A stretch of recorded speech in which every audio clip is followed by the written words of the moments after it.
வாங்க, வெல்கம். இப்போ நம்ம தமிழ் இலக்கணம் பேசிக் கற்றுக்கலாம். நம்ம தமிழை பற்றி பேசிக் தெரிஞ்சதுன்னா நம்ம இலக்கணம் எழுதுறதுக்கு ஈஸியாக இருக்கும். சரிங்களா? தமிழ் இலக்கணம் அப்படிங்கிறதுல நம்ம இப்போது எழுத்து இலக்கணம் அப்படின்றத நம்ம பார்க்க போகிறோம். எழுத்து அப்படின்னா நம்ம எழுதுகிறோம் இல்லையா, ரிட்டன், அதுதான் எழுத்துன்னு சொல்லுவாங்க. எழுதப்படுகின்ற காரணத்தினால் இவை எழுத்தாகும். சித்தரிக்கப்படுவது சித்திரம் சொல்லுவோம், கட்டப்படுவதுன்னா கட்டடம் சொல்கிறோம், பில்டிங். அந்த மாதிரி இந்த எழுத்துன்னா இரண்டு வகைப்படும். அவை முதல் எழுத்துன்னு சொல்லுவாங்க, சார்பெழுத்துன்னு சொல்லுவாங்க. ஃபஸ்ட்டு பேசிக் தமிழில் உங்களுக்கு இதுதான். சரியா? நான் ஈஸியாக உங்களுக்கு புரிகிற மாதிரி சொல்லித்தரேன். ஸோ கவனிங்க, எழுத்து, முதல் எழுத்து, சார்பெழுத்து அப்படின்னு நான் சொல்லியிருக்கேன். ஸோ இந்த முதல் எழுத்து அப்படின்னா என்ன அப்படின்றத நம்ம பார்க்க போகிறோம். இந்த முதல் எழுத்துன்னா பாருங்களேன், மொழிக்கு முதற் காரணமாகவும், நம்ம பேசுறதுக்கு எழுதுறதுக்கு ஃபஸ்ட்டு லெட்டராக முதல் காரணமாகவும், பிற எழுத்துக்கள் தோன்றவும் இயங்கவும் காரணமாக இருக்கும் எழுத்துக்களை நம்ம முதல் எழுத்துன்னு சொல்கிறோம். மொழிக்கு முதற் காரணமாக இருக்குது, மற்ற லெட்டர்ஸ் தோன்றத்துக்கு இயங்கிறதுக்கு காரணமாக இருக்கிறதுனால நம்ம முதல் எழுத்துன்னு சொல்கிறோம். பேசிக் கிராமர் நமக்கு இதுதான். ஸோ இப்போ நம்ம உயிரெழுத்துன்னு சொல்கிறோம். அ ஆ இ ஈ, அதுதான் நம்ம உயிரெழுத்துன்னு சொல்லுவோம். இந்த உயிரெழுத்து 12 மற்றும் 18 மெய்யெழுத்துக்கள், இக்கு இங்கு இச்சு, இதுலையா, இந்த 18 நம்ம மெய்யெழுத்துன்னு சொல்கிறோம். 12 உயிரெழுத்து மற்றும் 18 மெய்யெழுத்துக்கள் சேர்ந்து முதல் எழுத்துக்கள் 30 ஆகும். புரியுதுங்களா? 12 உயிரெழுத்து அ ஆ இக்கு இங்கு. ஸோ இந்த 12 + 18 வந்து 30. ஸோ இந்த 30 தான் நம்ம இதை முதல் எழுத்துன்னு சொல்கிறோம். சரிங்களா? ஃபஸ்ட்டு எழுத்துன்னா என்னது, முதல் எழுத்துன்றதை பார்த்துக்கிட்டோம். உயிரெழுத்து, இப்போ இது பாருங்கள், உயிரெழுத்துன்னா என்னது, பிற ஒலிகளின், ஒலினா சவுண்டுன்றது தெரியும், சத்தம், பிற ஒலிகளின் துணை இல்லாமல் தானே இயங்க வல்லது, மற்ற மெய்யொலிகளுடன் சேர்ந்து அவற்றை இயக்க வல்லது. தனியாகவும் இயங்கும், மற்ற ஒரு எழுத்துக்களோடு சேர்ந்து அது இயக்க வல்லது. அது நம்முடைய உயிரை போன்று தானே இயக்கவும் செயல்படுகின்ற காரணத்தினால் இதற்கு உயிரெழுத்து என்று பெயர்.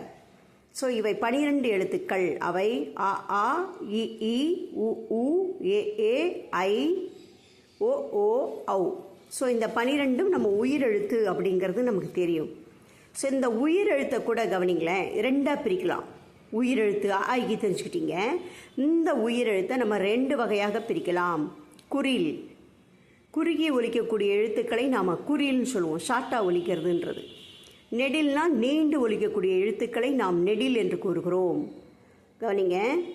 ஸோ குறில் அ இ உ ஏ ஓ 5, ஆ இ உ ஏ ஓ, இதை குறில் என்று நாம் கூறுகிறோம். அடுத்து பார்த்தீங்கன்னா நெடில் ஆ இ உ ஏ ஐ ஓ ஔ. ஸோ இதில் 7 வரும்.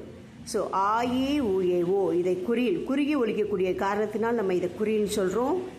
நீண்டு ஒலிக்கக்கூடியது, அதாவது நீண்ட கொஞ்சம் லாங்காக ஒலிக்கிறது, அதை நம்ம நெடில் அப்படின்ட்டு சொல்கிறோம். ஸோ இப்போ நம்ம அந்த முதல் எழுத்து பார்த்துட்டோம், உயிரெழுத்து பார்த்துட்டோம். இப்போ நம்ம அந்த மெய் எழுத்து அப்படிங்கிறத நம்ம பார்க்கலாம். வெயிட் பண்ணுங்கள். ஸோ மெய் எழுத்து அப்படின்னா என்னன்றதை பாருங்களேன்.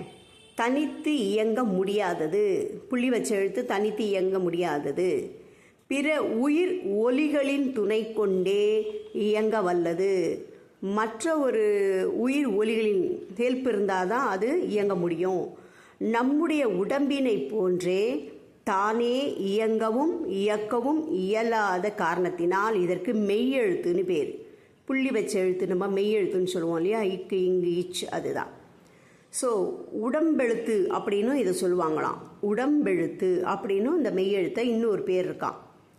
உயிர் உடம்பினை செயல்படுத்துவது போன்று, இந்த உயிர் தான் நம்மளுடைய இந்த உடம்பை செயல்படுத்துது. உயிர் இல்லைன்னா நம்மளால் வாழவே முடியாது இல்லையா? அந்த மாதிரி இந்த உயிர் உடம்பினை செயல்படுத்துவது போன்று உயிர் எழுத்துக்களே இவ்வெழுத்துக்களுடன் சேர்ந்து செயல்புரிய வேண்டும். ஸோ உயிரெழுத்துக்கள் ஜாயின் பண்ணால் மட்டும்தான் இந்த மெய்யெழுத்து செயல்பட முடியும். ஸோ இவை 18 எழுத்துன்றது தெரியும் நமக்கு. இக்கு, இங்கு, இச்சு, இஞ்சு, இட்டு, இன்னு, இத்து, இந்து, இப்பு, இம்மு, ஈயு, இரு, இல்லு, இவ்வு, இழ், இல், இர், இன். ஸோ இந்த மெய்யெழுத்து 3 வகைப்படும். இந்த உயிரெழுத்து நம்ம 2 வகைப்படும் பார்த்தோம். இந்த மெய்யெழுத்துக்கள் 3 வகைப்படும். அவை வல்லினம், மெல்லினம், இடையினம் தெரியும் நமக்கு. மெய்யெழுத்துக்கள் 3 வகை, உயிரெழுத்துக்கள் 2, அவை குறில் நெடில். ஸோ இந்த வல்லினம்னா, மெல்லினம்னா, இடையினம்னா என்ன அப்படிங்கிறத பார்க்குறோம். வல்லினம் அப்படின்னா ஸ்ட்ராங்காக ஒலிக்கிறதுன்னு நம்ம சொல்கிறோம் இல்லையா. வன்மையாக ஒலிக்கக்கூடிய எழுத்துக்களை நாம் வல்லினம் என்று கூறுகிறோம். ஒலிக்கும் பொழுது சிறிது முயற்சியுடன் வன்மையாக ஒலிக்கப்படுகின்ற காரணத்தினால் இவ்வொலிகளுக்கு வல்லினம் என்று பெயர். அவ்வொலிகளை கொண்ட எழுத்துக்களுக்கு வல்லின எழுத்துக்கள் என்று பெயர். நம்ம இதை கச்சட தபர அப்படின்னு சொல்லுவோம். இக்கு, இச்சு, இட்டு, இத்து, இப்பு, இரு, கச்சட தபர போட்டு புள்ளி வச்சிடணும். ஸோ இதுக்கு வல்லினம் பெரு. ஸ்ட்ராங்காக ஒலிக்கக்கூடியது, வன்மையாக ஒலிக்கக்கூடிய எழுத்துக்களை நாம் வல்லினம் என்று கூறுகிறோம். அடுத்தது மென்மையாக ஒலிக்கிறது, சாஃப்டாக தென்றல் மாதிரி ஒலிக்கிறதுன்னு சொல்லுவோம் இல்லையா. ஒலிக்கும்போது அவ்வளவான முயற்சி ஏதும் இல்லாமல் மென்மையாக ஒலிக்கப்படுகின்ற காரணத்தினால் இதற்கு மெல்லினம் என்று பெயர்.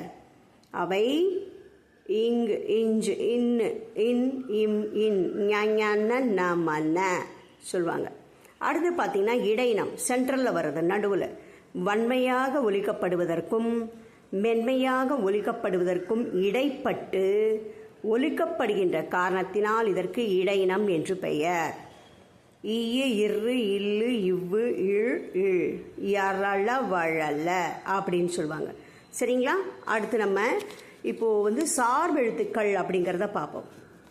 உயிரெழுத்து பார்த்துட்டோம், மெய்யெழுத்து பார்த்துட்டோம். இப்போ சார்பெழுத்து அப்படின்னா என்ன அப்படிங்கிறத பார்க்கலாம்.